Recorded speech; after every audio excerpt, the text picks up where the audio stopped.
Welcome to స్టారీస్ media. ఇద్దరు అధికారులు తన్నుకుంటే అది ఏమవుతుందో తెలుసా? రచ్చ రచ్చ. ఇప్పుడు విశాఖ కలెక్టరేట్లో ఇదే కీలక అంశం. ఇద్దరు ఉన్నతాధికారుల మధ్య కోల్డ్ వార్ కాస్త బజారుకెక్కింది. డిఆర్లో భవానీ ప్రసాద్ పైన ఆర్డీఓ శ్రీలేఖ సంచలన ఆరోపణలు చేశారు. ఇంటికి కావాల్సిన నెలవారీ సరుకుల కోసం కూడా డిఆర్ఓ భవానీ ప్రసాద్ ఇండెంట్ పెడుతున్నారనేది శ్రీలేఖ ప్రధాన ఆరోపణ. ఉప్పు, పప్పు, చింతపండుతో పాటు బట్టలు ఆరేసుకునేందుకు కావాల్సిన క్లిప్పులను కూడా ప్రభుత్వ సొమ్ముతోనే భవానీ ప్రసాద్ కొనుగోలు చేస్తున్నారనేది ప్రధాన ఆరోపణ. వీటి కోసం తహసీల్దార్లపై ప్రతి నెల ఒత్తిడి చేయాల్సి వస్తోందని ఆర్డీఓ శ్రీలక్ష్మి ఆరోపించారు. చివరికి లిఖితపూర్వకంగా ఉన్నతాధికారులకు శ్రీలేఖ ఫిర్యాదు చేయడం పెద్ద దుమారం రేపింది.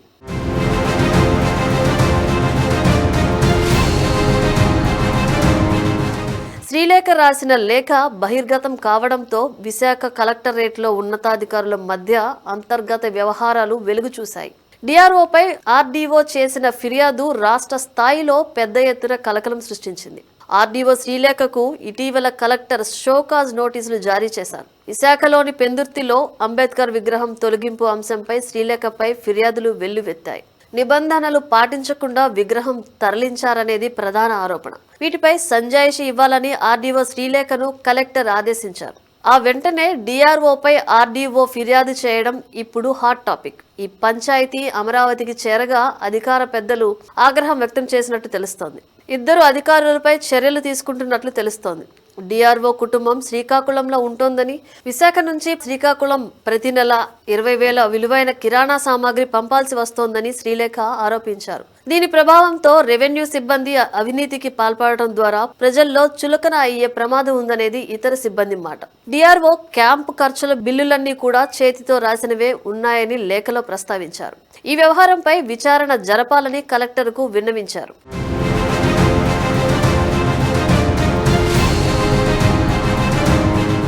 దొరికిన వాడే దొంగ అన్న నానుడి అన్ని ప్రభుత్వ శాఖలే కాదు, అన్ని వ్యవస్థలకు వర్తిస్తుంది. దానికి రెవెన్యూ శాఖ ఏమాత్రం మినహాయింపు కాదు. రెవెన్యూ అనగానే ప్రోటోకాల్ మర్యాదలు చూసే కీలకమైన శాఖ.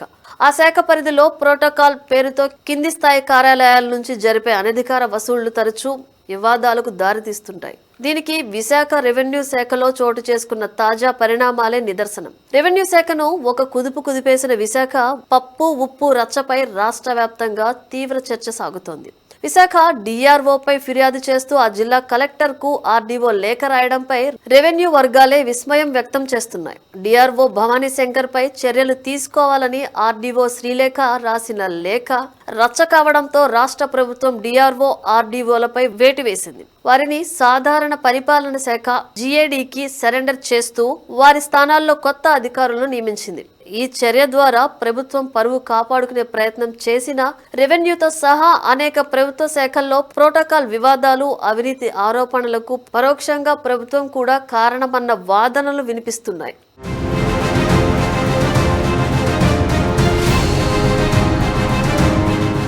తాజా వివాదం ఒక్క విశాఖ రెవెన్యూ అధికారులకే పరిమితం కాదన్న విషయం ఆ శాఖలో అధికారులందరికీ తెలుసు.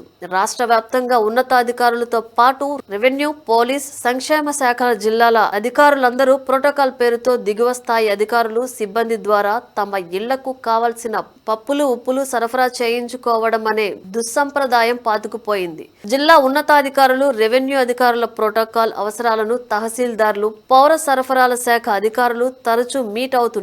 జిల్లా ఉన్నతాధికారులు నివసించే బంగ్లాల నిర్వహణ ఖర్చుల కోసం ప్రభుత్వం కొంత మొత్తం జమ చేస్తుంటుంది. జిల్లా రెవెన్యూ అధికారి, డిఆర్ఓ, రెవెన్యూ డివిజనల్ అధికారుల ఆర్డీఓకు నిర్వహణ ఖర్చులు పరిమితంగానే ఉంటాయి. కానీ ఈ ఖర్చులను ఆయా కేంద్రాల్లోని తహసీల్దారు భరిస్తుంటారు. నిర్వహణ ఖర్చులతో పాటు అధికారుల ఇళ్లకు అవసరమయ్యే నెలవారీ సరుకులను ప్రోటోకాల్ పేరుతో మండల స్థాయి అధికారులే ఖర్చులు భరించి సమకూరుస్తుంటారు. ఇది రాష్ట్ర వ్యాప్తంగా జరుగుతున్న తంతే. విశాఖ ఆర్డీఓ శ్రీలేఖ కలెక్టర్ కు రాసిన లేఖలో పేర్కొన్నట్లే అన్ని చోట్ల జరుగుతుంటుంది. అయితే విశాఖ డిఆర్ఓ, ఆర్డీఓల మధ్య అభిప్రాయ భేదాలున్నాయి. ఆ కోపంతోనే డిఆర్ఓపై ఆర్డీఓ శ్రీలేఖ కలెక్టర్ కు ఫిర్యాదు చేశారని రెవెన్యూ వర్గాలు చెబుతున్నాయి.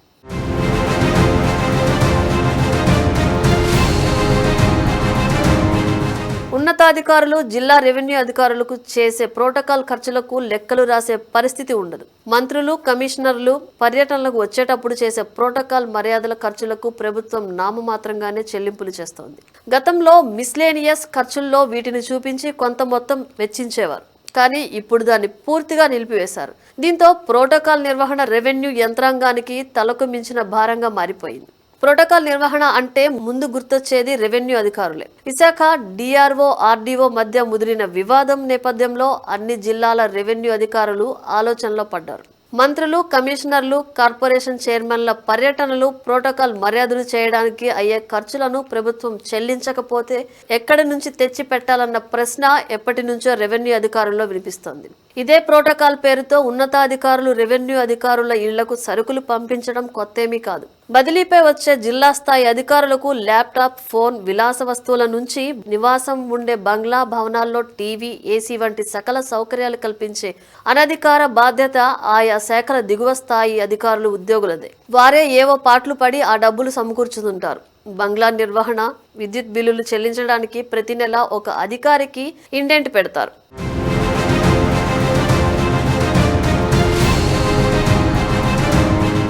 ఇక పండగల సమయంలో చెప్పాల్సిన అవసరం లేదు. అన్ని శాఖల అధికారుల విషయంలోనూ ఇదే విధంగా జరుగుతోంది. రెవెన్యూ, ఇతర రాష్ట్ర అధికారుల ప్రోటోకాల్ మర్యాదలకు రెవెన్యూ, పౌర సరఫరాల శాఖల అధికారులే ఎక్కువగా ఖర్చు చేస్తారు. వీరు తమ పరిధిలోని రేషన్ డీలర్లు, వీఆర్ఓలకు టార్గెట్ పెట్టి వీటికి డబ్బులు దండుతుంటారు.